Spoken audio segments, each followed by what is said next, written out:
ನಮಸ್ಕಾರ ನನ್ನ ನೆಚ್ಚಿನ ವಿದ್ಯಾರ್ಥಿಗಳಿಗೆ. ನಾನು ಲಕ್ಷ್ಮೀ ನೇಗ್ನ. ಇವತ್ತು ಒಂದು ಪದ್ಯವನ್ನು ನಾನು ನಿಮಗೆ ಕಲ್ಸಕ್ಕೆ ಶುರು ಮಾಡೋಕ್ಕಿಂತ ಮೊದಲು ಪ್ರಿಸೆಂಟ್ ಆನ್ಲೈನ್ ಕ್ಲಾಸಸ್ ಬಗ್ಗೆ ಎರಡು ಮಾತುಗಳನ್ನು ಹೇಳಲು ಇಷ್ಟಪಡ್ತೀನಿ. ಪ್ರಿಸೆಂಟ್ ಆನ್ಲೈನ್ ಕ್ಲಾಸಸ್ ಇದು ಗ್ರಾಮೀಣ 10ನೇ ತರಗತಿಯ ಕನ್ನಡ ಮಾಧ್ಯಮದ ವಿದ್ಯಾರ್ಥಿಗಳಿಗಾಗಿ ವಿಶೇಷವಾಗಿ ತಯಾರಿಸಿದಂಥ ಆನ್ಲೈನ್ ಕೋಚಿಂಗ್ ಕ್ಲಾಸಸ್ ಆಗಿದೆ. ಇಲ್ಲಿ ಗಣಿತ, ವಿಜ್ಞಾನ, ಸಮಾಜಶಾಸ್ತ್ರ, ಇಂಗ್ಲಿಷ್, ಕನ್ನಡ, ಹಿಂದಿ ಹೀಗೆ 6 ವಿಷಯಗಳಲ್ಲಿ ನುರಿತ ಶಿಕ್ಷಕರಿಂದ ನಿಮಗೆ ಪಾಠಗಳನ್ನು ಬೋಧಿಸಲಾಗುತ್ತದೆ. ಪಾಠಗಳ ಪಠ್ಯಪುಸ್ತಕವನ್ನು ಪಾಠದಲ್ಲಿ ಅಳವಡಿಸಿಕೊಳ್ಳೋದಲ್ಲದೆ ಸ್ಮಾರ್ಟ್ ಕ್ಲಾಸು, ವಿಡಿಯೋಸು, ಆಮೇಲೆ ಆಡಿಯೋ ರೆಕಾರ್ಡಿಂಗ್ಸು ಇವನ್ನೆಲ್ಲ ನಿಮಗೆ ತೋರಿಸಿ ವಿಷಯಗಳಲ್ಲಿ ಆಳವಾದ ಆಸಕ್ತಿಯನ್ನು ಮೂಡಿಸುವ ಪ್ರಯತ್ನ ನಮ್ಮದಾಗಿದೆ. ನೀವು ಯೋಚನಾ ಶಕ್ತಿಯನ್ನು ಹೆಚ್ಚಿಗೆ ವಿಸ್ತರಿಸಿಕೊಂಡು ಆಮೇಲೆ ಪ್ರಶ್ನೆ ಕೇಳುವ ಸಾಮರ್ಥ್ಯವನ್ನು ಹೆಚ್ಚಾಗಿ ನಿಮ್ಮಲ್ಲಿ ಅಳವಡಿಸಿಕೊಳ್ಳುತ್ತಾ ಹೋಗಬೇಕು ಅನ್ನುವಂಥ ಇಚ್ಛೆಯಿಂದ ಇವತ್ತಿನ ಕ್ಲಾಸನ್ನು ನಾನು ಶುರು ಮಾಡಲು ಇದ್ದೇನೆ. ಹಾಗಾದರೆ ತಾವೆಲ್ಲರೂ ಇವತ್ತಿನ ಪದ್ಯವನ್ನು ಕಲಿಯಲು ಸಿದ್ಧರಿದ್ದೀರಾ? ನೋಡ್ರಿ, ಇವತ್ತು ಒಂದು ಶೇಕ್ಸ್ಪಿಯರ್ ಅವರು ಬರೆದಂಥ ದ ಕ್ವಾಲಿಟಿ ಆಫ್ ಮರ್ಸಿ ಅನ್ನುವಂಥ ಒಂದು ಪದ್ಯವನ್ನು ನಾನು ನಿಮ್ಮ ಮುಂದೆ ಎಕ್ಸ್ಪ್ಲೇನ್ ಮಾಡಕ್ಕೆ ಈಗ ನೋಡ್ರಿ, ಇದೇನು ಪದ್ಯ ಐತಲ್ಲ, ನಾನು ಡೈರೆಕ್ಟಾಗಿ ನಿಮ್ಗೆ ಟೀಚ್ ಮಾಡೋಕ್ಕೆ ಶುರು ಮಾಡಿದ್ರೆ ನಿಮ್ಗೆ ಅರ್ಥ ಆಗೋದಿಲ್ಲ. ಯಾಕಂದ್ರೆ ಯಾವ ಸನ್ನಿವೇಶ ಒಳಗೆ ಇದು ಒಂದು ಏನಪ್ಪ ಸ್ಪೀಚ್, ಇದು ಒಂಥರ ಸ್ಪೀಚ್ ಐತಿ. ಎತ್ರೊಳಗಿಂದ ಸ್ಪೀಚ್ ಬಂದೈತಿ ಅಂತಂದ್ರೆ, ಒಂದು ಮರ್ಚೆಂಟ್ ಆಫ್ ವೆನಿಸ್ ಅಂತ ಹೇಳಿ ಶೇಕ್ಸ್ಪಿಯರ್ ಅವರು ಒಂದು ಡ್ರಾಮಾ ಬರ್ತಾರೆ. ಆ ಮರ್ಚೆಂಟ್ ಆಫ್ ವೆನಿಸ್ ಅಂತೇಳಿ ಏನು ಆ ಡ್ರಾಮಾದೊಳಗಿಂದ ಒಂದು ಸನ್ನಿವೇಶದೊಳಗೆ ಪೋರ್ಷಿಯಾ ಅನ್ನುವಂಥ ಹೆಣ್ಮಗಳು ಸ್ಪೀಚ್ ಮಾಡ್ತಾಳೆ. ಯಾವ ವಿಷಯದ ಮೇಲೆ ಸ್ಪೀಚ್ ಮಾಡ್ತಾಳು ಅಂತಂದ್ರೆ ದ ಕ್ವಾಲಿಟಿ ಆಫ್ ಮರ್ಸಿ ಅನ್ನುವಂಥ ವಿಷಯದ ಮೇಲೆ ಅವಳು ಸ್ಪೀಚ್ ಮಾಡ್ತಾಳೆ. ಬಟ್ ಯಾಕೆ ಮಾಡಿದ್ಲು ಅಂಥೇಳಿ ನಿಮಗೊಳಗೆ ನಾ ಹೇಳಿದ್ನಲ್ಲ, ನಿಮಗೆ ಪ್ರಶ್ನೆ ಕೇಳುವಿಕೆಯ ಸಾಮರ್ಥ್ಯವನ್ನು ಹೆಚ್ಚಿಸಬೇಕು ಅನ್ನುವಂಥದ್ದು ನಮ್ಮ ಉದ್ದೇಶ ಆಗೈತಿ ಅಂಥೇಳಿ. ಸೊ ಈಗಾಗಲೇ ನಿಮಗೆ ಬಂದಿರಬೇಕು ಈ ಪ್ರಶ್ನೆ.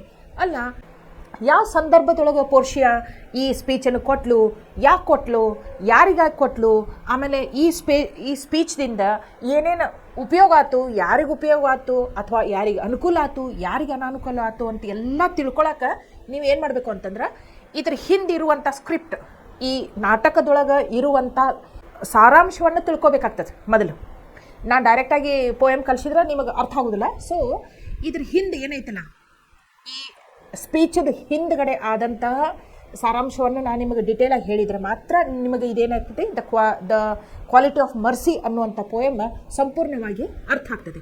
ಸೊ ಇಲ್ಲಿ ನೋಡ್ರಿ, ನೀವು ನೆನಪಿಟ್ಕೋಬೇಕಾದದ್ದು ಏನು ಅಂತಂದ್ರೆ, ಶೇಕ್ಸ್ಪಿಯರ್ ಅವರು ಬರೆದಂಥ ದ ಮರ್ಚೆಂಟ್ ಆಫ್ ವೆನಿಸ್ ಈ ನಾಟಕದಲ್ಲಿ ಬರುವ ಪ್ರಮುಖ ಪಾತ್ರಗಳು ಅಂದ್ರೆ ಯಾರ್ಯಾರಂತ, ಆಂಟೋನಿಯಾ ಅನ್ನೋ ಬಾದನು. ಆಂಟೋನಿಯಾ ಯಾರು? ಆಂಟೋನಿಯಾ ಬಿಗ್ ಬಿಸ್ನೆಸ್ ಮ್ಯಾನ್ ಇರ್ತಾನೆ, ಆಮೇಲೆ ಭಾಳ ಜೆಂಟಲ್ಮ್ಯಾನ್ ಇರ್ತಾನವ. He is very kind, very generous, very good to people. ದೊಡ್ಡ ಮನಸ್ಸಿನವ ಇರ್ತಾನೆ, ಶ್ರೀಮಂತ ಇರ್ತಾನು, ದೊಡ್ಡ ಮನಸ್ಸಿನವ ಇರ್ತಾನು, ದಯಾಮಯಿ ಇರ್ತಾನು, ಜನರ ಪ್ರತಿ ಕರುಣೆ ಇರ್ತೈತೆ ಅವನಿಗೆ. ಇಂಥ ವ್ಯಕ್ತಿ ಆಂಟೋನಿಯಂದು ಒಬ್ಬ ಬೆಸ್ಟ್ ಫ್ರೆಂಡ್ ಇರ್ತಾನು, ಬೆಸಿನಿಯೋ ಅನ್ನುವಂಥವು. ಬೆಸಿನಿಯೋ ಪೋರ್ಷಿಯಾ ಅನ್ನೋ ಒಬ್ಬಕಿ ಹೆಣ್ಮಗಳನ್ನ ಇಷ್ಟಪಡ್ತಿರ್ತಾನು, ಆಮೇಲೆ ಮದುವೆ ಮಾಡ್ಕೊಳ್ಳೋ ಇರ್ತಾನೆ. ಆಮೇಲೆ ಇನ್ನೊಂದು ಪ್ರಮುಖವಾದ ಪಾತ್ರ ಇತ್ತಿದ್ರೊಳಗೆ ಯಾವುದು ಅಂತಂದ್ರೆ ಶೆಲಾಕನು ಏನಂತಂದ್ರೆ ಮನಿ ಲೆಂಡರ್ ಅಂದ್ರೆ ಏನು? ದುಡ್ಡು ಬಡ್ಡಿ ಹೆಚ್ಚು ಕೊಡ್ತಿರ್ತಾರೆ ನೋಡ್ರಿ. ಈಗ ಬ್ಯಾಂಕ್ನವ್ರು ಹೆಂಗೆ ಕೊಡ್ತಾರಲ್ಲ, ಒಂದು ರೀಸನೇಬಲ್ ರೇಟ್ ಇರ್ತೈತಿ, ರೇಟ್ ಆಫ್ ಇಂಟ್ರೆಸ್ಟ್ ಇರ್ತೈತಿ. ಹಂಗೆ ಇವರು ಬಡ್ಡಿ ವ್ಯಾಪಾರಸ್ಥರು ಹಂಗೆ ಇರೋದಿಲ್ಲ. ಇವರು ಕರುಣೆ ಅನ್ನೋದು ಇರೋದಿಲ್ಲ ಇವ್ರ ಹತ್ರ. ಎಷ್ಟು ಮನಸ್ಸಿಗೆ ತಿಳಿತೈತಲ್ಲ ಅಷ್ಟು ಹೆಚ್ಚು ಬಡ್ಡಿ ದರ ಹಚ್ಚಿ ವಸೂಲಿ ಮಾಡ್ಕೊತಿರ್ತಾರೆ. ಇದರಿಂದ ಅವ್ರಿಗೇನೋ ಲಾಭ ಆಗ್ತಿರ್ತೈತಿ, ಆದ್ರೆ ದುಡ್ಡು ಯಾರ ಕಷ್ಟದ ಸಮಯದೊಳಗೆ ಸಾಲ ಮಾಡಿರ್ತಾರಲ್ಲ ಅಂಥವ್ರಿಗೆ ಭಾಳ ಅಂದ್ರೆ ಭಾಳ ಪ್ರಾಬ್ಲಮ್ ಆಗ್ತೈತಿ. ಅವ್ರ ಆಸ್ತಿನೂ ಕಳ್ಕೊಳ್ಳುವಂಥ ಸಾಕಷ್ಟು ಸಂದರ್ಭಗಳು ಬರ್ತಾವೆ. ಹೌದು, ಈ ಶೆಲಾಕ್ ಎಂಥವ್ ಇರ್ತಾನಂತಂದ್ರೆ ಆಂಟೋನಿಯನ್ ಡೆಡ್ ಅಪೋಸಿಟ್ ಇರ್ತಾನೆ. ಆಂಟೋನಿಯೋ ಕಡಿಮೆ ದರದಿಂದ ಬಡ್ಡಿ ಹಂಗೆ ರೊಕ್ಕ ಕೊಡೋದು, ಜನರಿಗೆ ಸಹಾಯ ಮಾಡೋದು, ಕೆಲವೊಂದ್ಸಲ ಬಡ್ಡಿನ ಕೊಡಬೇಡ್ರಿ ಹೋಗ್ರಿ ಅಂತ ಹೇಳೋದು, ಇಷ್ಟು ದೊಡ್ಡ ಮನಸ್ಸಿನ ಇರ್ತಾನೆ. ಅದೇ ಈ ಶೆಲಾಕ್ ಏನಿರ್ತಾನಲ್ಲ, ಭಾಳ ಗ್ರೀಡಿ ಅಂತಂದ್ರೆ ಆಶ್ಬೂರ್ಕ ಇರ್ತಾನೆ. ಅವಂಗೆ ಎಷ್ಟು ಮಂದಿ ಕಡೆಯಿಂದ ಆಸ್ತಿ ಕಸ್ಕೊಂಡ್ರೂ ಅವ್ನು ಸಮಾಧಾನ ಆಗ್ತಿರೋದಿಲ್ಲ. ಆದ್ರೆ ಅವಂಗೆ ಆಟ್ ಅ ಟೈಮ್ ನೋಡ್ರಿ, ದುಡ್ಡು ಗಳಿಸೋದು ಅಲ್ಲದು, ಅದ್ರ ಜೊತೆಗೆ ಆಂಟೋನಿಯೋನ್ ಮೇಲೆ ಭಯಂಕರ ಅವಂಗೆ ಇದು ಏನಂದ್ರೆ ಸಿಟ್ಟು. ಅವನ ಮೇಲೆ ಹೆಂಗೆ ಸೇಡಾ ತೀರ್ಸ್ಕೊಳ್ಳಿ, ಅವನ್ನ ಯಾವಾಗ ಟೈಮ್ ಸಿಗ್ತೈತಿ ನನಗಂತ ವೇಟ್ ಮಾಡ್ತಿರ್ತಾನೆ ಅವ ಅಷ್ಟು. ಯಾಕಂದ್ರೆ ಅವ್ನು ಕಾಂಪಿಟೇಟರ್ ಇರ್ತಾನೆ. ಒಳ್ಳೆವ ಅಂದ ತಕ್ಷಣ ಎಲ್ಲರೂ ಆಂಟೋನಿಯೋನ್ ಕಡೆನ ಹೋಗ್ತಿರ್ತಾರೆ, ಶಲಾಕನ ಕಡೆ ಕಡಿಮೆ ಜನ ಬರೋದು ಮನಿ ಬಾರೋ ಮಾಡ್ಕೊಳಕ. ಹೀಗಾಗಿ ಶಲಾಕ್ಗೆ ದ್ವೇಷ ಇರ್ತೈತಿ ಆಂಟೋನಿಯನ್ ಮೇಲೆ.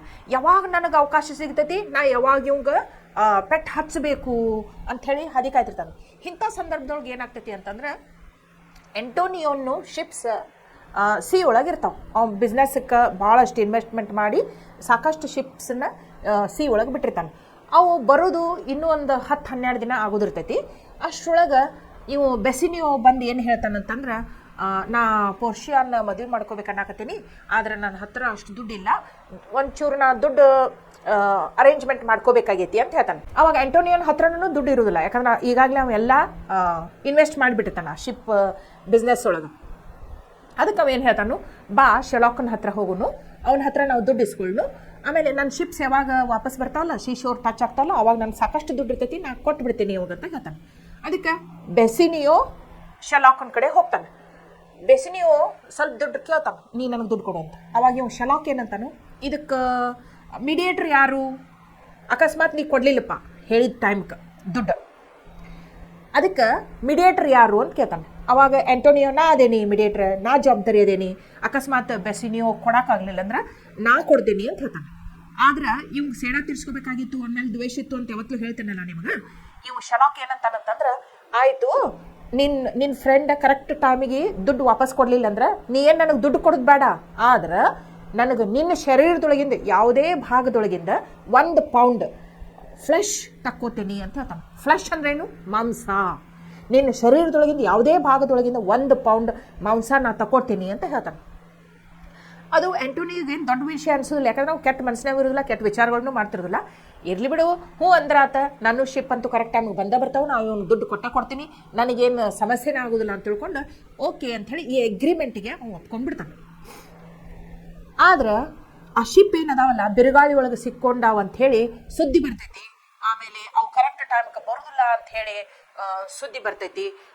ಅವಾಗ ಏನು ಮಾಡ್ತಾನಂದ್ರೆ ಆಂಟೋನಿಯೋ ಶಲಾಕೋಗೆ ಹೋಗಿ ಹೇಳ್ತಾನೆ, ನೋಡಪ್ಪ ನಾ ಹೇಳಿದಂಗೆ ನಂಗೆ ಕರೆಕ್ಟ್ ಟೈಮಿಗೆ ನಾನು ಶಿಪ್ ಬರಾಕತ್ತಿಲ್ಲ, ಶಿಪ್ಸ್ ಬಿರುಗಾಳಿ ಒಳಗೆ ಸಿಕ್ಕಾಕೊಂಡಾವಂತ, ಮತ್ತು ಈಗ ಏನು ಮಾಡೋದು, ನಾನು ನಡಿ ಡ್ಯೂಕನ ಕಡೆ ನಡಿ, ಮಹಾರಾಜನ ಕಡೆ ನಡಿ, ಅಲ್ಲೇ ಫೈಸ್ಲಾ ಆಗಲಿ, ಅಲ್ಲೇ ಜಜ್ಮೆಂಟ್ ಆಗಲಿ, ಅಲ್ಲೇ ಜಸ್ಟಿಸ್ ಸಿಗಲಿ ಅಂತೇಳಿ ಕರ್ಕೊಂಡು ಹೋಗ್ತಾನೆ. ಕರ್ಕೊಂಡು ಹೋಗಿ ಅಗ್ರಿಮೆಂಟ್ ಪ್ರಕಾರ ಶಲಾಕ್ ಹೇಳ್ತಾನೆ, ನೋಡ್ರಿ ನನಗೆ ದುಡ್ಡು ಬೇಕಾಗಿಲ್ಲ ಇವನ ಕಡೆಯಿಂದ, ಇವು ಕರೆಕ್ಟ್ ಟೈಮಿಗೆ ಕೊಡೋಕ್ಕಾಗಂಗಿಲ್ಲ ಅಂತ ಹೇಳತ್ತಾನು. ಅದಕ್ಕೆ ನಾ ಇವನು ಯಾವುದೇ ಒಂದು ಶರೀರದೊಳಗೆ ಒಂದು ಭಾಗದ 1 ಪೌಂಡ್ ಫ್ಲೆಶನ್ನು ಅಂದ್ರೆ ಮಾಂಸವನ್ನು ನಾ ತಕ್ಕೋತೀನಿ ಅಂತೇಳಿ ಚಾಕು ಗೀಕು ಎಲ್ಲ ತೊಗೊಂಡು ರೆಡಿ ಆಗಿಬಿಡ್ತಾನೆ. ಯಾಕಂದ್ರೆ ಅವ್ಗೆ ಭಾಳ ಕೊಂದ ಬಿಡ್ಬೇಕು ಅನ್ನುವಂಗೆ ಇರ್ತೈತಿ, ಅಷ್ಟು ದ್ವೇಷ ಇರ್ತೈತಿ ಆಂಟೋನಿಯನ್ ಮೇಲೆ. ಅವ್ನು ಒಳ್ಳೆಯ ವ್ಯಕ್ತಿತ್ವ ಅಂದ್ರೆ ಇವಂಗೆ ಆಗಿ ಬರ್ತಿರೋದಿಲ್ಲ, ಯಾಕಂದ್ರೆ because he is a very bad man. ಆ ಟೈಮ್ದೊಳಗೆ ಆ ಕೋರ್ಟ್ ಒಳಗೆ ಪೋರ್ಷಿಯಾ ಇದಕ್ಕೆ ಏನು ಮಾಡ್ತಾಳು, ಒಂದು ಗಂಡಿನ ವೇಷದೊಳಗೆ, ಡಿಸ್ಗೈಸ್ ಅಂತಂದ್ರೇನು, ಇದನ್ನು ವೇಷದ ಬೇರೆದು ಹಾಕೊಂಡು ಬರೋದು, ಓಕೆ, ಡಿಸ್ಗೈಸ್. ಆಕಿ ಪುರುಷನ ಸಮವಸ್ತ್ರವನ್ನು ಧರಿಸ್ಕೊಂಡು ಪುರುಷನ ಹಾಗೆ ವಕೀಲಾಗಿ ಕೋರ್ಟ್ ಒಳಗೆ ಬರ್ತಾನೆ. ಯಾರ ಪರವಾಗಿ ವಾದ ಮಾಡಕ್ಕೆ? ಆಂಟೋನಿಯೋನ್ ಪರವಾಗಿ ವಾದ ಮಾಡಕ್ಕೆ ಮಹಾರಾಜರ ಮುಂದೆ ಪೋರ್ಷಿಯಾ ಡಿಸ್ಗೈಸ್ ಮಾಡಿಕೊಂಡ ವಕೀಲಾಗಿ ಬರ್ತಾಳೆ. ಅವಾಗ ಏನು ಹೇಳ್ತಾ, ಅವಾಗ ಆ ಸಂದರ್ಭದೊಳಗೆ ಶಲಾಕ್ಗೆ ಆಕೆ ಏನು ಹೇಳ್ತಾಳು, ದ ಕ್ವಾಲಿಟಿ ಆಫ್ ಮರ್ಸಿ ಅನ್ನುವಂಥ ಸ್ಪೀಚನ್ನು ಕೊಡ್ತಾಳೆ. ಅದ್ರೊಳಗೆ ಏನು ಹೇಳ್ತಾ ಅಂತಂದರೆ, ನೀ ದಯಾಮಯ ಆಗು, ನೀ ಒಳ್ಳೆಯ ವ್ಯಕ್ತಿ ಆಗು, ಆಮೇಲೆ ಇಷ್ಟು ಕ್ರೂರ ಆಗೋ ಅವಶ್ಯಕತೆ ಇಲ್ಲ, ನಿನಗೆ ಅವ್ನು ಕೊಡ್ತಾನು, ಅವಂಗ ನೀ ಒಂದು ಸಲ ಕ್ಷಮಿಸ್ಬಿಡು ಅಂಥೇಳಿ ಹೀಗೆಲ್ಲ ತಿಳಿಸಿ ಹೇಳ್ಬೇಕಂತಿದ್ರೆ, ಆ ಸಂದರ್ಭದೊಳಗೆ ಈ poem the quality of mercy ಅನ್ನುವಂಥದ್ದು ದ ಮರ್ಚೆಂಟ್ ಆಫ್ ವೆನಿಸ್ ಅನ್ನುವಂಥ ಇದು ಡ್ರಾಮಾ ಒಳಗಿಂದ ತಗೊಂಡಿದ್ದು. ಇಟ್ ಈಸ್ ಎಕ್ಸ್ಟ್ರಾಕ್ಟ್ ಅಂದ್ರೆ ಏನು, ಅದರೊಳಗಿಂದ ತೆಗೆದುಕೊಂಡಂಥ ಭಾಗ ಅಂತ. ಓಕೆ, ಇಲ್ಲಿ ನೋಡ್ರಿ ಅಬೌಟ್ ದ ಪೋಯಮ್. ಈಗ ಈ ಪದ್ಯದ ಬಗ್ಗೆ ನಾ ಹೇಳ್ತೀನಿ ನಿಮ್ಗೆ. In the Merchant of Venice, ಇದೇನು ಹೆಸರು? ಇದು ಒಂದು ನಾಟಕದ ಹೆಸರು. ಯಾರು ಬರೆದದ್ದು? ಶೇಕ್ಸ್ಪಿಯರ್ ಅವರು ಬರೆದಂಥ ನಾಟಕದ ಹೆಸರು. ದ ಸೆಂಟ್ರಲ್ ಕ್ಯಾರೆಕ್ಟರ್, ನೋಡ್ರಿ, ಸೆಂಟ್ರಲ್ ಕ್ಯಾರೆಕ್ಟರ್ ಅಂದ್ರೆ ಒಂದು ಡ್ರಾಮಾ ಅಂದ್ಕೂಡಲೇ ಅದರೊಳಗೆ ಪಾತ್ರಧಾರರು ಅಂತ ಇದ್ದೇ ಇರ್ತಾರೆ. ಸೆಂಟ್ರಲ್ ಕ್ಯಾರೆಕ್ಟರ್ ಯಾವುದು? ಪೋರ್ಷಿಯಾ ಅನ್ನೋಕೆ ಸೆಂಟ್ರಲ್ ಕ್ಯಾರೆಕ್ಟರ್. ಯಾಕೆ ಹೇಳ್ರಿ, ನಾ ಹೇಳಿದ್ನಲ್ಲ ದ ಕ್ವಾಲಿಟಿ ಆಫ್ ಮರ್ಸಿ ಅಂತ ಅನ್ನುವಂಥದ್ದನ್ನು ಸ್ಪೀಚ್ ಆಕೆ ಕೊಡ್ತಾನೆ ಕೋರ್ಟ್ ಒಳಗೆ. Portia makes this speech. The quality of mercy is not strained. Okay, it occurs in act 4. ನೋಡ್ರಿ, ಒಂದು ಡ್ರಾಮಾ ಐತಂದ್ರೆ ಅದ್ರೊಳಗೆ ಆಕ್ಟ್ಸ್ ಇರ್ತಾವೆ. ಆಕ್ಟ್ 1, ಆಕ್ಟ್ 2, ಆಕ್ಟ್ 3, ಆಕ್ಟ್ 4 ಅಂತೇಳಿ. ಆಕ್ಟ್ 4 ಒಳಗೆ ಬರ್ತೈತಿ ಇದು. ಆಮೇಲೆ ಸೀನ್ 1ನೇ ಸೀನ್ದೊಳಗನ್ನ ಬರ್ತೈತಿ ಇದು. The plot is set in Venetian court of justice. ಈ ಇದು ಸೀನ್ ಇದೇನೈತಲ್ಲ ದೃಶ್ಯ ಎಲ್ಲಿ ಸೆಟ್ ಮಾಡ್ಯಾರು ಅಂತಂದ್ರೆ ಒಂದು ಕೋರ್ಟ್ ಹಾಲ್ ಒಳಗೆ ಸೆಟ್ ಮಾಡಿದಂಥದ್ದು. ಯಾಕಂದ್ರೆ ಮಹಾರಾಜರು ಇರ್ತಾರೋ, ಆಮೇಲೆ ಕಟ್ಕಟೆ ಇರ್ತೈತಿ, ಆಮೇಲೆ ಕೋರ್ಟ್ ಹಾಲ್ ಇರ್ತೈತಿ, ಅಲ್ಲಿ ಈ ದೃಶ್ಯ ಐತಿ. ಆಸ್ ದ ಕಾಂಟೆಕ್ಸ್ಟ್ ರಿವೀಲ್ಸ್, ಯಾವ ಸಂದರ್ಭದೊಳಗೆ ಇದೆಲ್ಲ ಆತು ಅಂತಂದ್ರೆ ಆಂಟೋನಿಯೋ, ನಾ ಹೇಳಿದ್ನಲ್ಲ ನಿಮಗೆ, ಶ್ರೀಮಂತ ವ್ಯಕ್ತಿ, ಆಮೇಲೆ ಕರುಣಾಮಯಿ, ದಯಾಮಯಿ, ಆಮೇಲೆ ದುಡ್ಡನ್ನು ಏನು ಮಾಡ್ತಿರ್ತಾನೆ ನೀವು ಅಸಹಾಯಕರಿಗೆ ಕೊಡ್ತಿರ್ತಾನೋ, ಆದರೆ ಬಡ್ಡಿ ಸಿಕ್ಕಾಪಟ್ಟೆ ತಗೋತಿರೋದಿಲ್ಲ. ಆಂಟೋನಿಯೋ ಆ ಬಾಸಮ್ ಫ್ರೆಂಡ್ ಆಫ್ ಬೆಸನಿಯೋ. ಬಾಸಮ್ ಅಂದ್ರೇನು? ಹೃದಯಗೆ ಹತ್ತಿರವಾದಂಥ ವ್ಯಕ್ತಿ, ಬಹಳ ಪ್ರೀತಿ ಪಾತ್ರವಾದಂಥ ವ್ಯಕ್ತಿ, ಹೃದಯಕ್ಕೆ ಹತ್ತಿರವಾದಂಥ. ಬಾಸಮ್ ಅಂದ್ರೇನು? ಬಾಸಮ್ ಅಂದ್ರೆ ಹೃದಯಕ್ಕೆ ಹತ್ತಿರವಾದಂಥ ಅವನೊಬ್ಬ ಸ್ನೇಹಿತ ಇದ್ದ, ಅವನ ಹೆಸರೇನು? Bassanio. And the suitor of Portia. Suitor ಅಂದ್ರೆ ಏನು? ಮದುವೆ ಮಾಡ್ಕೊಳ್ಳೋ ಇದ್ದ. ಯಾರಿಗೆ? ಪೋರ್ಷಿಯಾ. ಟೇಕ್ಸ್ ಇದು ಲಾರ್ಜ್ ಅಮೌಂಟ್, ಈಗ ಅದು ಅಳಕೈತಿ, large amount of loan from Shylock. ಅವ ಏನು ಮಾಡ್ತಾನೋ, ಲಾರ್ಜ್ ಅಮೌಂಟ್ ಆಫ್ ಲೋನ್, ದೊಡ್ಡ ಅಮೌಂಟ್ ಸಾಲವನ್ನು ಯಾರಿಂದ ಪಡೆದುಕೊಳ್ತಾನೋ? ಶೆಲಾಕ್ನಿಂದ ಪಡೆದುಕೊಳ್ತಾನೋ. ಆ ಶೆಲಾಕ್ನ ಬಗ್ಗೆ ಏನು ಹೇಳ ನೋಡ್ರಿ, ಆ ಮೈಸರ್ಲಿ ಜೀವ್, ಅವ್ ಮಹಾ ಜಪುನ್ ಇರ್ತಾನೆ. ಆಮೇಲೆ ಆಶುಬರ್ಕ ಇರ್ತಾನೆ. ಜೀವ್ ಅಂದ್ರೆ ಅದು religion. Okay. And money lender ಏನು? ದುಡ್ಡು ಇಂಟ್ರೆಸ್ಟ್ ತೊಗೊಂಡು ಕೊಡೋರಿಗೆ ಮನಿ ಲೆಂಡರ್ ಅಂತ. On behalf of his friend Antonio. Okay. ಏನು ಮಾಡ್ತಾನಂದ್ರೆ ಅವನ ಫ್ರೆಂಡಿನ ಪರವಾಗಿ, ಆಂಟೋನಿಯೋನ್ ಪರವಾಗಿ ತಾನು ತಗೋತಾನೆ. Later he was unable to pay off the debt. ಆಮೇಲೆ ಏನಾಗ್ತೈತಿ, ಅವಾಗ ದುಡ್ಡು ಕೊಡಕ್ಕೆ ಆಗಂಗಿಲ್ಲ. As he lost his ships in the sea, Shylock files a case against Antonio as he tries to default the loan. ನೋಡ್ರಿ, ಆಂಟೋನಿಯೋ ನನಗೆ ಸಮಯಕ್ಕೆ ಸರಿಯಾಗಿ ಕೊಡಾಕತ್ತಿಲ್ಲ, ತೆಗೆದುಕೊಂಡಂಥ ದುಡ್ಡನ್ನು, ಅದಕ್ಕೆ ಅವನ ವಿರುದ್ಧ ಕೇಸ್ ಫೈಲ್ ಮಾಡ್ತಾನೆ. ಇನ್ ದ ಕ್ಲೈಮ್ಯಾಕ್ಸ್ ಅಂದ್ರೇನು? ಕೊನೆಗೆ ನಾಟಕದ ಅಂತ್ಯಕ್ಕೆ climax of the play that is set in the court of duke of Venice. ಎಲ್ಲಿ ಸೆಟ್ ಮಾಡಿದ್ರು? Court of duke of Venice, ಅಲ್ಲಿ ಸೆಟ್ ಮಾಡಿದ್ರು ಇದನ್ನ. He demands his pound of flesh in return. ಇದೇ ಅಗ್ರಿಮೆಂಟ ಮಾಡ್ಕೊಂಡಿರ್ತಾನೆ ನಾವು, ಯಾಕಂದ್ರೆ ಅವಾಗ ದುಡ್ಡಿನ ಮೇಲೆ ಜಾಸ್ತಿ ಆಸಕ್ತಿ ಇರೋದಿಲ್ಲ. ಆಂಟೋನಿಯೋ ಬದುಕಿರಲೇಬಾರ್ದು ಅನ್ನುವಂತಹ ಏನು ದ್ವೇಷ ಇರ್ತೈತಿ ಶೆಲಾಕ್ಗೆ. ಯಾಕಂದ್ರೆ ಇವು ಸತ್ತಂದ್ರೆ ಎಲ್ಲ ಜನರು ನನ್ನ ಹತ್ರನ ಬರ್ತಾರೋ, ನಾನು ಭಯಂಕರ ದೊಡ್ಡ ಶ್ರೀಮಂತ ಆಗ್ಬೋದು ಅನ್ನೋಂಥ ದುರಾಸೆನೂ ಅವನ ಹತ್ರ ಇರ್ತೈತಿ. ಅದಕ್ಕೆ ಅವು ಏನು ಬೇಕಂದಿರ್ತಾನೋ, ದುಡ್ಡು ಕೊಡೋಕ್ಕಾಗಲಿಲ್ಲ ಅಂದ್ರೆ ನಿನ್ನ ಒಂದು ಶರೀರದ ಒಂದು ಭಾಗದ 1 ಪೌಂಡಿನಷ್ಟು ಮಾಂಸ ನನಗೆ ಬೇಕು ಅಂತ ಹೇಳ್ತಾನೆ, ನಾನು ತಕ್ಕೋತೇನೆ ಅಂತ ಹೇಳ್ತಾನೆ. ಅಗ್ರಿಮೆಂಟ್ ಮಾಡ್ಕೊಂಡಿರ್ತಾನೆ in return while taking the loan. ನೋಡ್ರಿ, ಅದೇನು ಸಾಲ ಮಾಡ್ತಿರ್ತಾನಲ್ಲ ಬೆಸನಿಯೋ, ಅವಾಗ ಈ ಕಂಡೀಷನ್ ಹಾಕಿರ್ತಾನ ನಾವು. Antonio assured him that if he was unable to pay back, he would give him his pound of flesh. ಅವ್ಗೆ ಏನು ಅನಿಸಿರ್ತೈತಿ, ನನ್ನ ಶಿಪ್ಸ್ ಬರ್ತಾವು ಕರೆಕ್ಟ್ ಟೈಮ್ಗೆ, ನಾನು ರೊಕ್ಕ ಕೊಡ್ತೇನೆ, ಇಂಥ ಸಂದರ್ಭ ಬರೋಕ್ಕೆ ಸಾಧ್ಯ ಇಲ್ಲ ಅಂತ ತಿಳ್ಕೊಂಡು ಧೈರ್ಯದಿಂದ ಏನು ಹೇಳ್ತಾನೋ, ಆಯ್ತಪ್ಪ ನಂದು 1 ಪೌಂಡ್ ಫ್ಲೆಶ್ ತಗೋ ನೀನು ಅಂತ ಹೇಳ್ಬಿಟ್ಟಿರ್ತಾನೆ. In the trial of Antonio, ಆಮೇಲೆ ಟ್ರಯಲ್ ನಡೀತೈತಿ ಕೋರ್ಟ್ ಒಳಗೆ. Portia enters the scene disguised as a lawyer.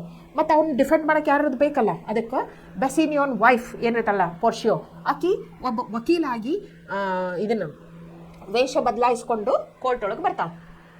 ಆಮೇಲೆ ಶೀ ಪ್ಲೀಡ್ಸ್ ಫಾರ್ ಮರ್ಸಿ. ಅವಾಗ ಏನು ಮಾಡ್ತಾಳು, ಈ ಶೆಲಾಕ್ಗೆ ಇದನ್ನು ಮಾಡ್ತಾಳೆ, ಬೇಡ್ಕೋತಾಳೆ, ನೋಡು ಕರುಣಾಮಯಿ ಆಗು, ದಯಾಮಯಿ ಆಗು, ಇಂಥ ನೀ ಒಬ್ಬ ಮನುಷ್ಯನ ಹಿಂಗೆ ಕೊಲ್ಲೋದು ಸರಿಯಲ್ಲ ಅಂಥೇಳಿ, ಟು ಸೇವ್ ಆಂಟೋನಿಯೋಸ್ ಲೈಫ್. ಯಾಕಾಗಿ ಆಕಿ ಪ್ಲೀಡ್ ಮಾಡ್ತಾಳು ಇವನ ಮುಂದೆ, ಶೆಲಾಕ್ನ ಮುಂದೆ? ಆಂಟೋನಿಯೋನ ಜೀವ ಉಳಿಸೋದಕ್ಕಾಗಿ. ಡ್ಯೂರಿಂಗ್ ದ ಕನ್ವರ್ಸೇಷನ್, ಈಗ ನಡೀತಿರ್ತೈತಲ್ಲ ಶೆಲಾಕ್ ಮತ್ತು ಪೋರ್ಷಿಯಾನ್ ನಡಕ್ಕೆ ಸಂಭಾಷಣೆ ನಡೀತಿರ್ತೈತಲ್ಲ with Shylock, she delivers this of quoted passage mentioned below. ಈ ಸಂದರ್ಭದೊಳಗೆ ಆಕೆ ಏನು ಮಾಡ್ತಾಳೆ, ದ ಕ್ವಾಲಿಟಿ ಆಫ್ ಮರ್ಸಿ ಅನ್ನುವಂಥ ಪದ್ಯದ ಇದೇನು ಎಕ್ಸ್ಟ್ರಾಕ್ಟ್ ಐತಲ್ಲ ಇದನ್ನು ಹೇಳ್ಯಾರ ಅವ್ರ ಮುಂದೆ. ಓಕೆ. ಈ ನೋಡ್ರಿ, ಇದು ಶೇಕ್ಸ್ಪಿಯರ್ ಅವರು ಬರೆದಂಥ ಪೋಯಮ್ ಆಗೈತಿ. ಆಮೇಲೆ ಇಲ್ಲಿ ನೋ ಅಬೌಟ್ ದ ಆಥರ್ ಅಂತ ಐತಿ. ಇವರು Shakespeare. William Shakespeare was Born on April 23rd, 1564. April 23, 1564 in Stratford on Avon. ಇದು ನೆನ್ಪಿಟ್ಕೋಬೇಕು ನೀವು ಜಾಗ. He was regarded as the foremost dramatist of his time. ಎಲ್ಲರಿಗಿಂತ ಹೆಚ್ಚು ಇಂಪಾರ್ಟೆಂಟ್ ವ್ಯಕ್ತಿಯಾಗಿದ್ರು ಇವರು, ಡ್ರಾಮಟಿಸ್ಟ್, ನಾಟಕಕಾರರಾಗಿದ್ದರು. His sonnets were composed between 1593 and 1601. Sonnets ಅನ್ನುವಂಥ 14 ಲೈನ್ಗಳ poem ಅನ್ನು ಇವರು ಬರೀತಿದ್ರು. ಸ್ಪೆಷಾಲಿಟಿ ಇತ್ತು ಇವ್ರದ್ದು, ಅದಕ್ಕೆ ಸೊನೆಟ್ ಅಂತಾರು. ದ ಸೊನೆಟ್ಸ್ ಆಫ್ ಶೇಕ್ಸ್ಪಿಯರ್ ಎಷ್ಟು ಅದಾವ ಅಂತಂದ್ರೆ 154 ಸೊನೆಟ್ಸ್ ಬರ್ತಾರೆ ಅವರು. All return in the form of 3 quatrains and a couplet that is now recognised as Shakespearean. 3 quatrains ಅಂದ್ರೇನು, 3 ಲೈನ್ಸ್ದು 3 ಪ್ಯಾರಾಗ್ರಾಫ್, ಅದ್ರ ಕೆಳಗೆ ಕಪ್ಲೆಟ್ಸ್, ಎರಡೆರಡು line. Okay, the sonnets fall into 2 groups. Sonnets 1 to 126 addressed to a beloved friend, a handsome and a noble young man, and sonnets 127 to 152 to a malignant but fascinating dark lady whom the poet loves in spite of himself. ಇದು 2 ಸೊನೆಟ್ಸ್ ಅನ್ನ ಎಷ್ಟು ಅದಾವ total 154 ಸೊನೆಟ್ಸ್ ಅದಾವ. ಅದ್ರೊಳಗೆ 2 ಭಾಗಗಳನ್ನ ಮಾಡ್ಯಾರು. ಒಂದು 1ರಿಂದ 126, ಇನ್ನೊಂದು 127ರಿಂದ 152. So ಒಬ್ಬೊಬ್ಬರಿಗೆ ಡೆಡಿಕೇಟ್ ಮಾಡ್ಯಾರ ಅವರು. Nearly all of Shakespeare sonnets examine the inevitable decay of time and the immortalisation of beauty and love in poetry. ನೋಡ್ರಿ, ಅವ್ರು ಎಷ್ಟನೇ ಶತಮಾನದಾಗಿದ್ರು ಇನ್ನೂವರೆಗೂ ನಾವು ಅವ್ರ ಪೊಯಮ್ಸ್ ಅನ್ನು ಓದ್ತೀವಿ ಅಂದ್ರೆ ಇಮ್ಮಾರ್ಟಲ್, ಸಾವಿಲ್ಲದ. ಅವ್ರ ಸಾಹಿತ್ಯ ಹೆಂಗೈತಿ ಅಂದ್ರೆ ಅದಕ್ಕೆ ಸಾವೇ ಇಲ್ಲ. ಯಾಕಂದ್ರೆ ನೋಡ್ರಿ, ಈಗ 2025 ಹೌದಿಲ್ಲ ಅಂದ್ರೂ ನಾವು ಅವ್ರದ್ದು ಓದಾತೀವಿ ಅಂದ್ರೆ ಅದಕ್ಕೆ ಸಾವಿಲ್ಲದ ಸಾಹಿತ್ಯ. In his poems and place Shakespeare invented thousands of words. ಅವರು ತಾವ ಸ್ವತಃ ಕಂಡು ಹಿಡಿದ್ರು, ಇನ್ವೆಂಟ್ ಮಾಡಿದ್ರು ವರ್ಡ್ಸನ್ನು, English ವರ್ಡ್ಸನ್ನು. His impressive expansion of English language, according to Oxford English Dictionary, includes such words as birthplace, blood-sucking, courtship, dewdrop, downstairs, radiance, schoolboy, stillborn, watchdog, etc. ಹಿಂಗೆ ಹೊಸ ಹೊಸ ಶಬ್ದಗಳನ್ನ ಅವರು invention ಮಾಡಿದ್ರು. Shakespeare wrote more than 30 place, 154 ಸೊನೆಟ್ಸ್ ಬರೆಯೋದ್ರ ಜೊತೆಗೆ 30ಕ್ಕಿಂತ ಹೆಚ್ಚು ನಾಟಕಗಳನ್ನ ಅವರು ಬರೆದ್ರು. These are usually divided into 4 categories. ಈ ನಾಟಕಗಳು ಏನು 30ಕ್ಕಿಂತ ಹೆಚ್ಚು ನಾಟಕಗಳನ್ನ ಬರೆದ್ರಲ್ಲ, ಅವ್ರು ಒಂದೇ ಥರದಾದಂಥ ನಾಟಕಗಳನ್ನ ಬರೆದಿಲ್ಲ. 4 ಕ್ಯಾಟಗರಿ ಒಳಗೆ ಅವ್ನು ಡಿವೈಡ್ ಮಾಡ್ಬೋದು. ಏನೇನಂತಂದ್ರೆ ಹಿಸ್ಟರೀಸ್, ಅದಕ್ಕೆ ಏನು ಹಿಸ್ಟರೀಸ್ ಅಂದ್ರೆ ಇತಿಹಾಸ, ಆಮೇಲೆ ಕಾಮಿಡೀಸ್, ಟ್ರಾಜಡೀಸ್, ಭಯಂಕರ ದುಃಖಕರವಾದಂಥದ್ದು, ಆಮೇಲೆ ರೊಮ್ಯಾನ್ಸಸ್, ಅದ್ರೊಳಗೆ ಲವ್ ಇದ್ದದ್ದು. Okay, histories, comedies, tragedies, romance ಅಂತೇಳಿ 4 ಪಾರ್ಟ್ ಒಳಗೆ ಡಿವೈಡ್ ಮಾಡಿದ್ರು. His earliest plays were primarily comedies. ಅವ್ರು ಶುರುವಿಂದ ಬರೆಯಕ್ಕೆ ಶುರು ಮಾಡಿದ್ರೆ ಅವು ಬರೀ ನಗಸು ಇದ್ದು. ಆಮೇಲೆ ಏನಾಯ್ತು, ಇತಿಹಾಸಗಳ ಬಗ್ಗೆ ಬರೆದ್ರು. ಆಮೇಲೆ Shakespeare wrote Romeo and Juliet, his second tragedy. ಏನು ಮಾಡಿದ್ರು, ಆಮೇಲಿಂದ ಅವ್ರು ಏನು ಮಾಡಿದ್ರು, ದುಃಖಕರವಾದಂಥ ಅಂತ್ಯ ಇರುವಂಥ ನಾಟಕಗಳನ್ನು ಬರೆದ್ರು. ಅದರೊಳಗೆ ರೋಮಿಯೋ ಆ್ಯಂಡ್ ಜೂಲಿಯಟ್ ಒಂದಾಗೈತಿ. His second tragedy, and over the next dozen years he would return to the form, writing the plays for which he is best known. Julius Caesar, ನೋಡ್ರಿ ಯಾವ್ಯಾವ ಬರ್ದಾರ ಅಂತ ಹೇಳಿ, Hamlet, Othello, King Lear, Macbeth and Antony and Cleopatra. In his final years, Shakespeare turned to romantic with Cymbeline, Winter's Tale and The Tempest. ಇವು 3 romantic tail. So histories ಅದಾವು, comedies ಅದಾವು, tragedies ಅದಾವು, ಆಮೇಲೆ ರೊಮ್ಯಾನ್ಸಸ್ ಅನ್ನು ಅದಾವು. ಶೇಕ್ಸ್ಪಿಯರ್ ಬಗ್ಗೆ ಇಷ್ಟ ಐತಿ. ಓಕೆ, ನಾವು ನಾಳೆ ಏನು ಮಾಡೋಣ ಅಂತಂದ್ರೆ ದ ಕ್ವಾಲಿಟಿ ಆಫ್ ಮರ್ಸಿ ಅನ್ನುವಂಥ ಪದ್ಯವನ್ನು ನಾನು ನಿಮಗೆ ಎಕ್ಸ್ಪ್ಲೇನ್ ಮಾಡ್ತೀನಿ.